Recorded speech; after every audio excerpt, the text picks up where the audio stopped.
امروز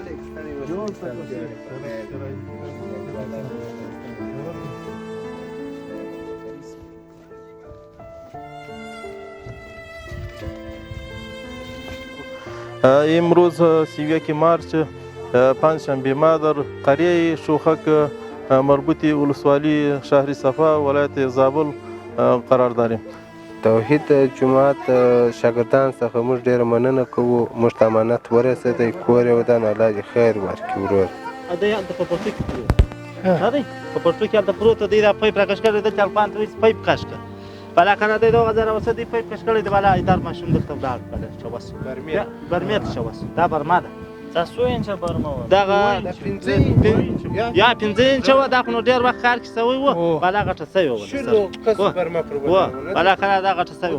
او بیا مو دغه داسې پشپ ته راوستی، ګوره دغه 2000 سم بیا په کرنګانو په کار وکړه، اته ساعته چې ګوره پټ وکړې، دا سرای وو، تر ځای په دې سرای دا سرای مو ونړوی، دا دونه ژور شو 25 متره دغه ځای وشو ورسو. اسرار ما بین ولاړې و ایدار په دغه ځای کې ودرېدل. دلته څو ساعته دی؟ دی درې شوه ورځ ژوندی. موږ خپله موږ خوراکي مواد ور نه ده،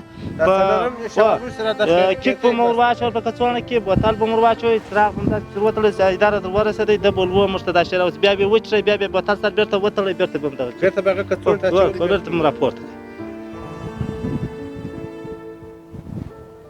الله دې تاسو ته اجر درکړي، الله ته صبر درکړي.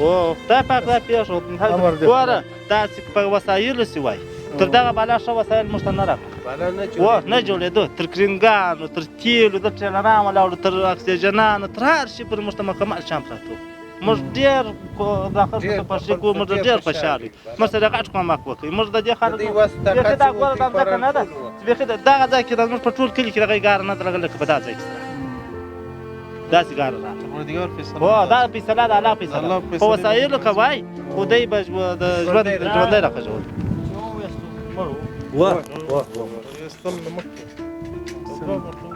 امین.